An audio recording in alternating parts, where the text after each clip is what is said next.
So I wake up this morning and the first thing I do is open Instagram, and immediately I'm seeing a video of Dana White talking to me, and he is revealing some news. Now, the only thing I could think of while watching this video was just please don't let this be about power slap. Anything but power slap.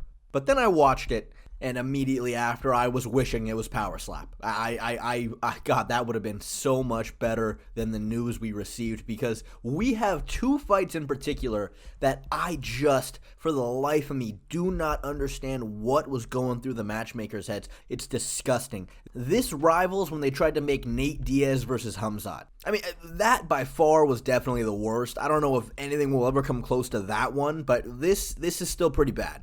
So Dana announces the full card for Umar Nurmagomedov versus Corey Sandhagen. Now, the co-main event I'm a big fan of, and that is Chito Vera versus Davison Figueroa. I mean, that I think is a great fight. I've said this once before, and I will say it again. I am really happy with how Davison is moving through the rankings at 135. A lot of guys, when they're at the top of their division, as soon as they move up weight classes, they immediately fight the best of the best. But it is just such an unbelievably tough ask to do that. I mean, it takes your body time to acclimate to fighting at a new weight class. You look at all the best fighters who had a lot of success after moving up. Guys like Dustin Poirier, Charles Oliveira, Robert Whittaker. They didn't immediately start fighting the best of the best. I mean, they really took their time and worked their way up. And all three of those guys grew into their new weight class. But then you look at someone like Luke Rockhold, who was kind of on the top at 185. He had fell off a little bit, to then jumping up 15 pounds to fight the number 3 ranked Jan Blachowicz. And it was just too much for him. But Davison is doing this very intelligently, starting off with Rob Font and then Cody Garbrandt. And I remember right after Rob Font, everybody was calling for him versus Peter Yan. It's like, yikes, I don't know about that, but he's not doing it. He's fighting Chito Vera, and I think this is a very smart move for him, and he's going to slowly build his way up to possibly a title shot. Personally, I don't think he'll ever be champ at bantamweight, but he's doing it the best way he can. But then we get the other fight announcement, and just listen to what Dana says after he's done announcing it.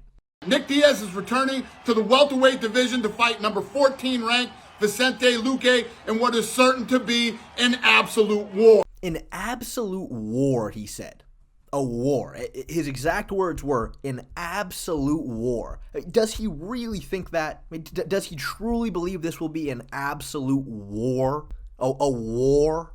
I mean, of course, Vicente Luque is definitely on the downtrend a bit. It seemed like his brain just kind of gave out against Buckley. From the start of that fight, he was getting tagged at the end of combinations, and he just seemed really bothered by it, and eventually he just gave up. But physically, he was still in there. He was throwing, he was using footwork. Physically, he's not any different of a fighter than he was before. I mean, you cannot say the same thing about Nick Diaz. Nick is 40 years old, and in his last fight, he really was a shell of his former self. I mean, he was not the same anymore. Now, in all fairness to him, his post-fight speech was a bit cryptic. He kind of made it sound like he got pushed into this fight, and he really was not in shape before getting into camp. His exact words were, "I had it coming." And since then, we have seen the sporadic post of his showing that he's working out, he's getting in better shape. So can he look better than he did in that last fight? Probably. But that gap between the old Nick Diaz and the one we last saw, I mean, that was huge. He cannot make up all that ground. That is physically impossible. But if he wants to fight, okay. There are a lot of really good potential matchups for him. You know what a great one would be? You know what a genius one I just had? Why not give him Tony Ferguson? I mean, doesn't that literally make perfect sense? Well, unfortunately, Tony Ferguson is also booked on the same card. What is going on here? What is going on here? So instead you give him a 32-year-old Vicente Luque who physically is still in his prime. Yeah, his brain is a little broken, but he hasn't changed at all physically, unlike Nick Diaz, who is way older, way more out of shape. He was already never known for his athleticism, so that is really not helping him now. But yes, as I alluded to, the perfect matchup for Nick Diaz is also fighting on this card against Michael Chiesa. And again, Chiesa is definitely on the downtrend as well. He's lost 3 fights in a row, but 3 fights against very good competition in comparison to Tony Ferguson. Kevin Holland, Sean Brady, Vicente Luque. Those are very good fighters. Tony Ferguson is literally a corpse. Trust me, I don't want to be saying this, but Tony Ferguson's brain is dragging around a old, decaying, fragile corpse. What makes this fight against Chiesa interesting at all? I mean, what are we expecting here? What do we think can happen in this fight? I'll tell you, Chiesa's going to take him down, hold him down all 3 rounds, or try to find a submission, which he's very, very capable of doing. Prime Tony Ferguson was known for his attributes. He was super strong and explosive and wiry. His cardio did not make any physical sense. His fight style was super awkward and weird, but the truth is, right, if you have all those attributes, you can get away with not having the fundamentals down. But now that all those attributes are gone, what is he left with? I mean, pretty much nothing. To me, the crutch of all this, the thing that sucks about it, it just seems like the UFC really has zero respect for its legends. I understand somewhat the idea in a business that if somebody is leaving your company, well, use them to boost who you have left, right?